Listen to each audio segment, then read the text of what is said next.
मेरा नाम निशा है और मेरे जीजा का नाम सोहन है। मेरी दीदी बहुत ही खूबसूरत थी। मैं दीदी से 1 साल छोटी थी। जब सोना दीदी 19 साल की हुई तो रिश्ते आना शुरू हो गए थे। वो शादी के नाम से दूर भागती थी, कहती मुझे अभी शादी नहीं करनी, मुझे अभी पढ़ाई करनी है।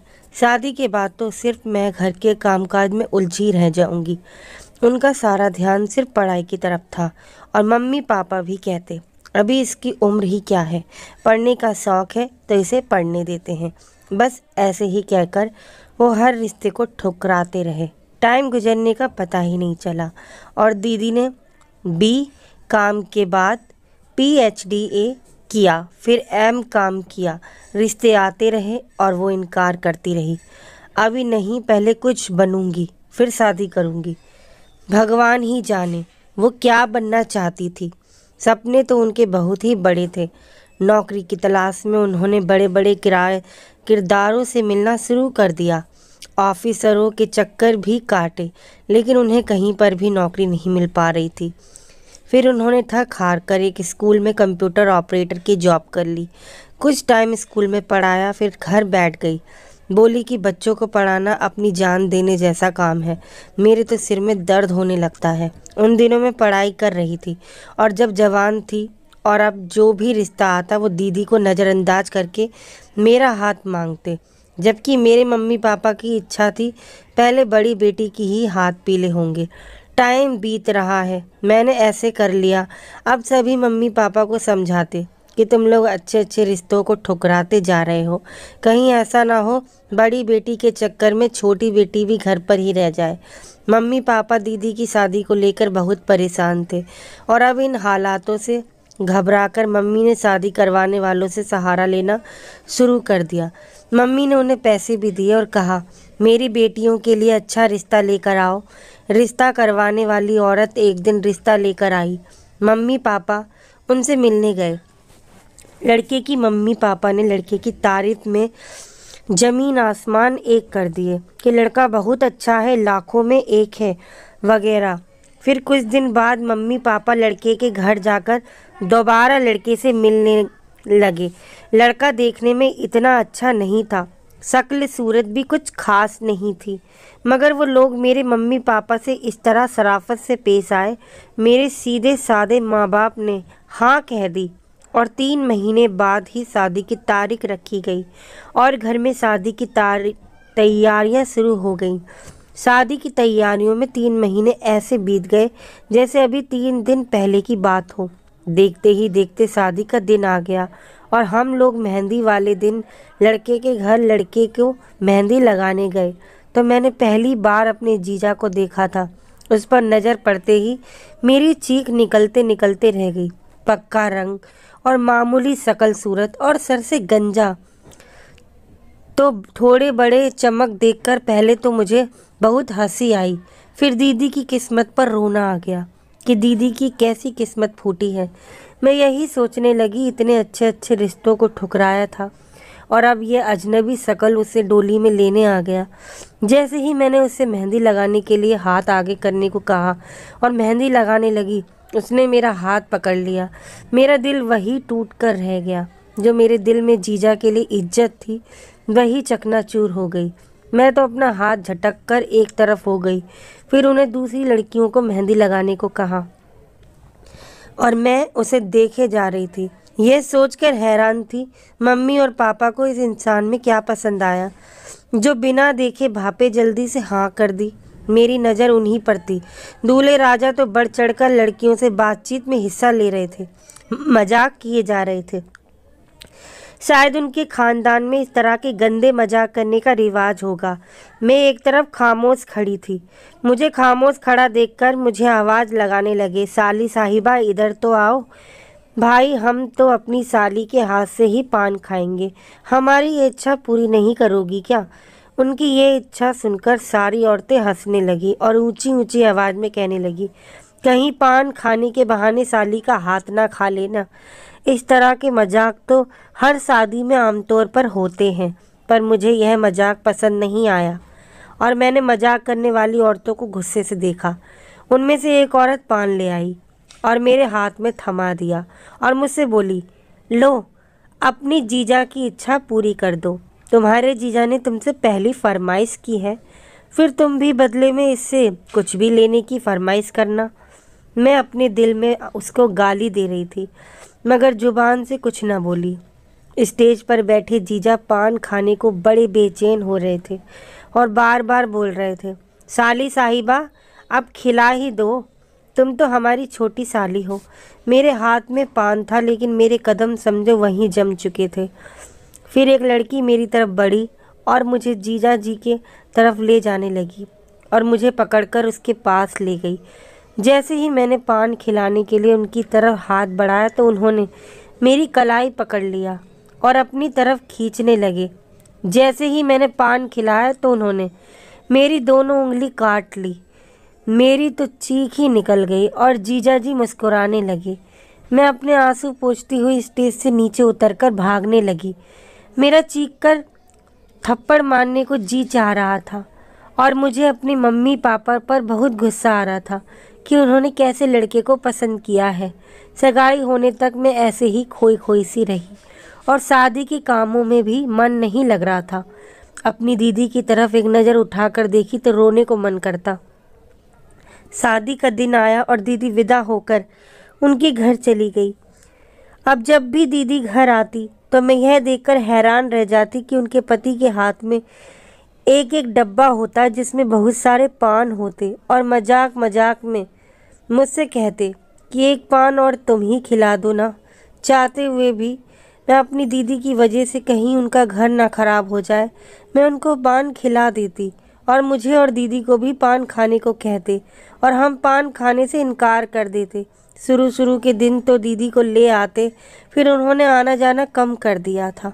दीदी के जाने से घर सूना सूना हो गया था। मैं दीदी को रोज़ याद करके रोती थी। एक दिन मैंने अपनी मम्मी से कहा, भगवान जाने दीदी कब आएगी, मेरा दिल बहुत उदास है, मेरा दिल उनसे मिलने को कर रहा है। मम्मी ने कहा, तो तुम चली जाओ उनसे मिलने, वो भी तुम्हें याद करती होगी। फिर भाई से कहा, निक्कू ले जाओ, यह अपनी बहन से मिलना चाहती है। भाई ने गाड़ी निकाली और मुझे दीदी के घर ले गए और मुझे गेट पर ही उतार दिया और कहा, जाओ तुम जाकर मिलाओ, मैं यहीं खड़ा होकर तुम्हारा इंतज़ार कर रहा हूँ, पर तुम ज़्यादा देर ना लगाना। और भाई अंदर नहीं आए क्योंकि वो भी जीजा जी को पसंद नहीं करते थे। मैंने अंदर चलने को कहा तो बोले, तुम जाओ, मैं फिर कभी हो आऊँगा। मैं अकेले ही अपनी दीदी के पास गई। वो उस वक्त अपने देवर और पति के साथ बैठकर खाना खा रही थी।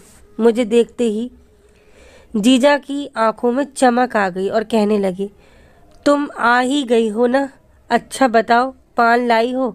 तुम्हें पता तो है हम पान शौक से खाते हैं, पान तो हम तुम्हारे हाथ से ही खाएंगे। और मैंने कोई जवाब नहीं दिया। मैंने सब्र का घूंट पिया और चुप ही रही। दीदी ने कहा, अच्छा हुआ निशा तुम आ गई, मैं तुम्हें बहुत याद कर रही थी। बताओ तुम खाना खाकर आए हो, आ जाओ मेरे साथ खाना खा लो। मैं जीजा जी के इस मजाक से भड़क गई। तुम क्या खाकर आई हो? क्या नहीं, मुझे तो लगता है तुम घर से भूखी ही आई हो। उनके इस मजाक पर मेरी आंखों में आंसू आ गए। दीदी को देखने आई थी तो देख लिया, मैं वापस अपने घर जा रही हूँ। जीजा जी फिर एक बार मुस्कुराते हुए बोले, क्या देखने आई थी? कि उनकी शादी होती है क्या? उम्र भर उन्हें अपने पास रखना था क्या? अब तो बर्दाश्त की हद हो गई थी। मैं रोती हुई उनके घर से निकल आई। दीदी मुझे बुलाती रह गई। भाई बाहर खड़ा था। मैंने कहा, चलो भाई, मिल लिया है, आज के बाद मैं यहाँ नहीं आऊँगी, सब ठीक तो है? भाई ने बड़ी हैरानी से पूछा, क्या उन्होंने तुम्हें कुछ कहा है जो तुम रो रही हो? ऐसे में अपने भाई की यह बात भी अच्छी ना लगी। एक दिन दीदी घर आई। मम्मी ने पार्टी रखी थी। खुश नज़र नहीं आ रही थी। मुझसे तो कुछ नहीं कहा, लेकिन न जाने अकेले में मम्मी से क्या कहा। मम्मी भी रोने लगी और मुझसे कहा, कभी तुम अपनी जीजा की के सामने मत जाना। पर ऐसा क्यों मम्मी? मैंने सवाल किया तो बहन ने जवाब दिया, कि ये लड़की मुझे बिल्कुल अच्छी नहीं लगती, बहुत ही बदसूरत है और बदतमीज भी है। मुझे एकदम से यह सुनकर गुस्सा आ गया। बदतमीज और बदसूरत तो वो खुद हैं। मैंने आगे बढ़कर जवाब दिया था, अब के बाद जब भी बहन घर आती तो उनके पति उनके साथ आते और कुछ ही देर बाद उन्हें वापस ले जाते। मुझे लगता था कि बहन विकास के साथ शादी से खुश नहीं है, मम्मी पापा की इज्जत के खातिर निभा रही है। अब तो मम्मी पापा भी उदास रहने लगे थे। एक दिन जब मैंने वजह पूछी तो मम्मी बोली, विकास बहुत कंजूस है, सोना को जेब खर्चे के लिए पैसे भी नहीं देता, पैसे पैसे को मोहताज रहती है। वो जब भी घर आती है मैं कुछ ना कुछ पैसे उनके पर्स में डाल देती हूँ। दरअसल तुम्हारे जीजा जी की तनख्वाह ज़्यादा नहीं है। उन्होंने हमसे झूठ बोला था कि अफसर हैं। यह एक अफसर नहीं बल्कि एक नौकर है और जिस घर में वो रहते हैं वो घर उनके चाचा का है। इस बात पर मेरा दिल बुरी तरह से टूट गया, पर अब क्या हो सकता था। अब पछताए क्या हो जब चिड़िया चुग गई खेत। मम्मी पापा को अब दुख होता कि जब सोना के अच्छे अच्छे रिश्ते आते थे तो हम ठुकरा देते थे और विकास का रिश्ता एक ही बार में ले लिया। अच्छी तरह से किसी से पूछताछ भी नहीं की, बस उस रिश्ते करवाने वाली औरतों की बातों में आ गए और उसकी बातें सच समझ ली जो कि एकदम झूठ थी। उधर विकास आए और बहुत परेशान थे और अपने ससुराल से यानी अब मेरे पापा से कहा कि मेरे चाचा जी वापस आ रहे हैं और घर खाली करने का आदेश दिया है। पापा ने कहा, वो तुम्हारा काम है, मैं इसमें कुछ नहीं कर सकता, प्लीज़ आप मेरी कुछ मदद करें। मेरे पापा ने उन्हें दिलासा दिया और अपना पुराना मकान उन्हें रहने को दे दिया, किराए पर दिया हुआ था। वक्त गुजरता रहा और मेरी बहन को भगवान ने शादी के 3 साल बाद एक बेटा दिया और एक बेटी भी हो गई। 2 बच्चों की माँ बन चुकी थी, पर विकास से कहीं रहने का इंतजाम ना हो सका। अब विकास ने नौकरी भी छोड़ दी और पापा से कहा, सोना और बच्चों को आप कुछ दिन अपने पास रखें, मैं विदेश जा रहा हूँ। वहाँ मुझे एक अच्छी नौकरी मिल गई है। एक छोटी सी नौकरी में क्या रखा है, यहाँ आदमी का अपना घर खर्च भी तो नहीं निकल सकता। पापा बेचारे क्या कहते, मजबूरन अपनी बेटी और बच्चों को अपने घर ले आए और जीजा जी विदेश चले गए। वहाँ जाकर किस्मत ने उनका साथ दिया और बहुत सारा पैसा कमा लिया और अपने देश वापस आ गए। वहाँ आकर उन्होंने अपना प्लॉट खरीदा और घर भी बना लिया। फिर वो दोबारा जाने लगे तो पापा ने कहा, अब अपने बीवी बच्चों को अपने साथ ले जाओ, हम कब तक इन्हें संभालते रहेंगे। बच्चे आपके बिना उदास रहते हैं। एक बार तो चुप हो गए, लेकिन फिर बहन और बच्चों को अपने साथ ही ले गए। इधर मेरे मम्मी पापा ने मेरा रिश्ता एक लड़के से पक्का कर दिया था जो मुझे पसंद भी करता था, लेकिन लड़के की पढ़ाई की वजह से शादी 2 साल बाद रखी गई। 2 साल का टाइम तो बहुत ज़्यादा था, लेकिन इस बार मेरे पापा अमीर खानदान में शादी करना चाहते थे। मैं इस रिश्ते के लिए राजी थी। एक ही साल बीता था कि बहन और बच्चे वापस आ गए। बहन ने एक बेटे को जन्म दिया। इस बार मेरी बहन बहुत ही नाजुक और उदास दिखाई दे रही थी। मम्मी ने बहन से पूछा, क्या हुआ है, तुम वहाँ पर खुश नहीं हो क्या? बहन कहने लगी, मेरा दिल उदास रहता है। विकास पैसे आने के बाद बहुत बदल से गए हैं। बात बात पर मुझसे लड़ाई झगड़ा करते हैं, बिना वजह ही ताने देते हैं, मेरे साथ बेरुखी बरतने लगे हैं। पहली बार दीदी ने अपने पति की शिकायत की थी, जबकि बहुत खुशी खुशी विकास जीजा जी मम्मी और पापा से मिले थे और बहुत खुश भी नज़र आ रहे थे। इसीलिए पापा भी अपनी बेटी के लिए कुछ नहीं कर सके। 2 महीने रहकर बहन चली गई। अब जब भी फ़ोन करते उनकी आवाज़ बहुत ही धीमी निकलती, जैसे अभी अभी रोई हो, और हर बार कहती, मेरी तबीयत ठीक नहीं रहती। भगवान ही जाने मुझे क्या हो गया है, मेरा दम घुटने लगा, मैं सही से सांस भी नहीं ले पाती। मम्मी ने विकास जीजाजी से बात की तो उन्होंने कहा कई डॉक्टरों को दिखाया है और इलाज भी चल रहा है, दवाई भी अपने हाथों से ही खिलाता हूँ, मगर कोई फ़ायदा ही नहीं हो रहा है। डॉक्टरों के कुछ समझ में नहीं आ रहा कि क्या बीमारी है, लेकिन आप लोग फिक्र ना करें, भगवान ने चाहा तो जल्दी ही ठीक हो जाएगी। लेकिन दीदी ठीक नहीं हुई। इस बार आई तो एकदम से सूखी हो चुकी थी। हड्डियों का ढांचा दिख रहा था और आंखों के नीचे गड्ढे भी हो रहे थे। बस छुप छुप कर रोती रहती थी और पूछने पर भी कुछ नहीं बताती थी। मम्मी ने कहा, अब मैं इसे विकास के साथ नहीं जाने दूंगी, कुछ टाइम के लिए अपने पास ही रख लूंगी और मैं खुद ही इलाज करवाऊंगी। तो विकास जीजा जी भी नहीं रह गए और जीजा जी को खुद डॉक्टर के पास लेकर जाते और खुद ही दवाइयाँ भी खिलाते थे। एक दिन अचानक ही बहन की तबीयत बहुत खराब हो गई। उन्हें हिचकी आने लगी और देखते ही देखते वो भगवान को प्यारी हो गई। हमारे घर तो जैसे कयामत ही टूट पड़ी हो। उनके 3 बच्चे भी थे जो रो रो कर अपनी माँ को पुकारते थे। यह देखकर हम सब भी बहुत रोते थे। क्या हो गया है उनको? मरे हुए 2 महीना भी ना हुआ था। विकास जीजा जी ने वापस जाने की ठान ली और मम्मी से कहा, फिलहाल के लिए आप बच्चों को अपने पास ही रख लें। जैसे ही अच्छा सा रिश्ता मिलेगा तो मैं शादी कर लूँगा। आखिर माँ के बिना बच्चे कैसे रह सकते हैं? उनके लिए दूसरी माँ आते ही मैं अपने बच्चों को अपने साथ ले जाऊँगा। इस बात पर मम्मी रोने लगी तो विकास जीजा जी कहने लगे, अगर आपको ये बात मंजूर नहीं तो निशा के साथ मेरी शादी कर दें। बच्चे सौतेली माँ के साथ रहने से बच जाएंगे। यह सुनकर मेरी तो जान ही निकल गई। वो इंसान जिस इंसान को मैं पहले दिन से ही नापसंद करती थी, अब वो मेरे साथ शादी करने की जिद कर रहा था। मैं रो रो कर अपनी जान देने के लिए तैयार थी। मेरा रिश्ता तो पहले से ही एक अच्छे लड़के के साथ पक्का था और मैं भी उस लड़के को पसंद करने लगी थी। हम सबके लिए ये बहुत बड़ी इम्तिहान की घड़ी थी और बच्चों की खातिर मम्मी पापा ने दिल पर पत्थर रखकर एक फैसला किया और मेरे सामने हाथ जोड़कर सर झुकाए बैठे थे और कह रहे थे, सोना के बच्चे हम किसी और के हाथों में नहीं दे सकते और बच्चों की जुदाई भी हम बर्दाश्त नहीं कर सकते। पापा ने अपना फैसला सुना ही दिया कि विकास की शादी निशा से कर देते हैं ताकि हमारे नाती सुरक्षित रहें और मैं उन लड़के वालों को खुद ही संभाल लूँगा। अब हमारी मजबूरी है और हम मजबूरी में ये रिश्ता तोड़ रहे हैं। मेरे ऊपर तो पहाड़ टूट गया। मैंने साफ साफ इनकार कर दिया, लेकिन मेरी मम्मी पापा ने तरह तरह के वास्ते देकर मुझे मजबूर कर दिया।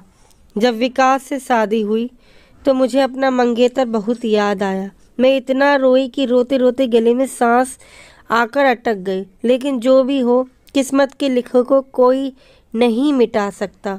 विवेक से शादी के बाद अब मैं उसकी बीवी थी। जिस इंसान से मुझे इतनी नफरत थी, आज मैं उसके बच्चों को रोज रात को अपने सीने से लगाकर सुलाती थी। वो अपनी माँ को याद कर बहुत रोते थे और यह मेरी प्यारी बहन के दिल के टुकड़े थे। उनको कैसे ना अपने दिल से लगाऊं? भगवान की मार समझकर अपने आप को शांत कर लिया। बच्चों की खातिर उनके बाप को बर्दाश्त किया। अब वो रोज पान लेकर आते और मेरे हाथों से खाते। जब मैं उन्हें पान खिलाती तो मेरा दिल एक तरफ से जलता जाता। जब मैंने एक दिन उनके मुंह में पान रखा तो विकास ने एक ऐसी बात कही, अब मेरा रोम रोम भी उनसे नफरत करता है और मेरा दिल उससे बद्दुआ दे रहा था। उसने कहा, तुम जानती हो, जब पहले दिन मेहंदी की रस्म में मैंने तुम्हें देखा तो भगवान से हाथ जोड़कर विनती की कि भगवान जो मेरी बीवी बन रही है वो शादी के बाद मर जाए और मैं साली को अपनी दुल्हन बनाकर अपने घर ले आऊं।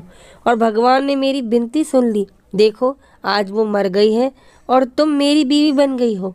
मुझे कुछ दिन बाद ये भी बताया कि मैं तुम्हारी बहन को शादी की पहली रात ही बता दिया था कि तुम्हारी छोटी बहन पहली ही नज़र में मुझे पसंद आ गई है और मुझे उससे प्यार हो गया है। और मैंने उससे यह भी कहा था, पर मैं उसे तलाक देकर तुमसे शादी नहीं कर सकता।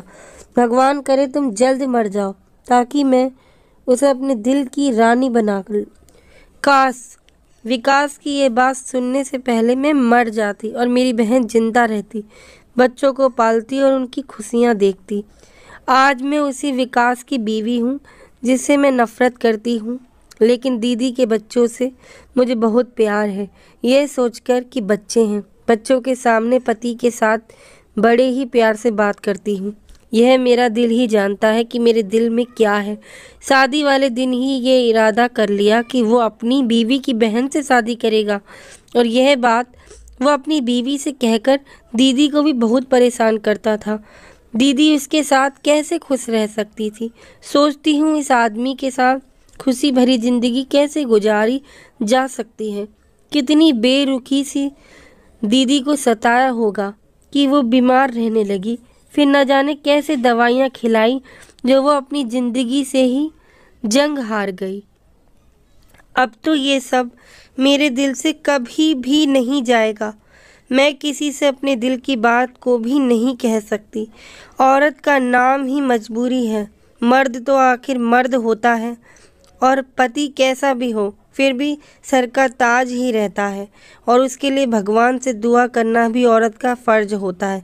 लेकिन वे के लिए मेरे दिल से हमेशा बद्दुआ ही निकली, और भगवान से प्रार्थना करती थी कि इसको इसके किए की सज़ा जल्दी ही दे।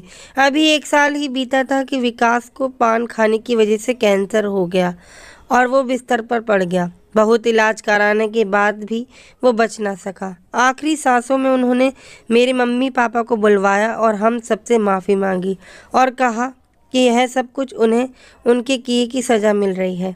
अब हम क्या कर सकते थे। मेरी बहन तो वापस नहीं आ सकती थी। मेरे मम्मी पापा ने उसे माफ़ कर दिया और कहा, भगवान ने तुम्हें तुम्हारे किए की सज़ा दे दी है।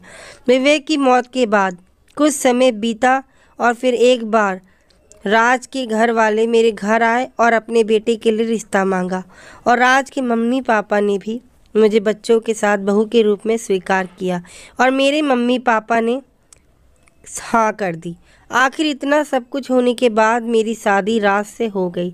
अब इस बात को 2 साल बीत गए हैं। भगवान ने हमें एक बेटा भी दिया है। आज राज और मैं अपने बच्चों के साथ एक अच्छी ज़िंदगी गुजार रही हूँ। तो दोस्तों, हमें इस कहानी से यह सीख मिलती है कि हमें कभी भी किसी के साथ बुरा नहीं करना चाहिए। हमें जितना मिलता है उसी में खुश रहना चाहिए और भगवान का धन्यवाद करना चाहिए।